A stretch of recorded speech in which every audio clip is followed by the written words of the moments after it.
बुद्धि का बल, बुद्धि का बाल हिंदी स्टोरी।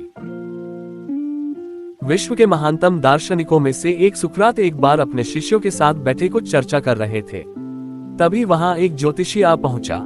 वह सबका ध्यान अपनी ओर आकर्षित करते हुए बोला, मैं ज्ञानी हूँ, मैं किसी का चेहरा देखकर उसका चरित्र बता सकता हूँ। बताओ तुम में से कौन मेरी इस विद्या को परखना चाहेगा। सभी शिष्य सुकरात की तरफ देखने लगे। सुकरात ने उस ज्योतिषी से अपने बारे में बताने के लिए कहा। अब वह ज्योतिषी उन्हें ध्यान से देखने लगा। सुकरात बहुत बड़े ज्ञानी तो थे, लेकिन देखने में बड़े सामान्य थे, बल्कि उन्हें कुरूप कहना कोई अतिशयोक्ति न होगी। ज्योतिषी उन्हें कुछ देर निहारने के बाद बोला, तुम्हारे चेहरे की बनावट बताती है कि तुम सत्ता के विरोधी हो। तुम्हारे अंदर द्रोह करने की भावना प्रबल है। तुम्हारी आंखों के बीच पड़ी सिकुड़न तुम्हारे अत्यंत क्रोधी होने का प्रमाण देती है।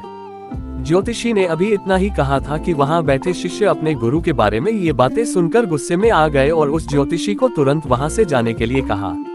पर सुकरात ने उन्हें शांत करते हुए ज्योतिषी को अपनी बात पूर्ण करने के लिए कहा।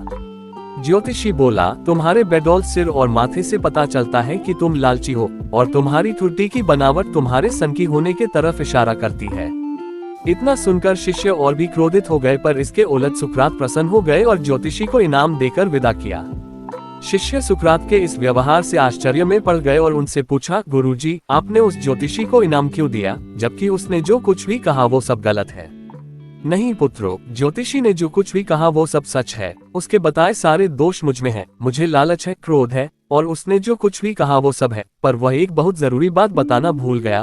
उसने सिर्फ बाहरी चीजें देखी, पर मेरे अंदर के विवेक को नहीं आंक पाया, जिसके बल पर मैं इन सारी बुराइयों को अपने वश में किए रहता हूँ। बस वह यही चूक गया, वह मेरे बुद्धि के बल को नहीं समझ पाया। सुकरात ने अपनी बात पूर्ण की।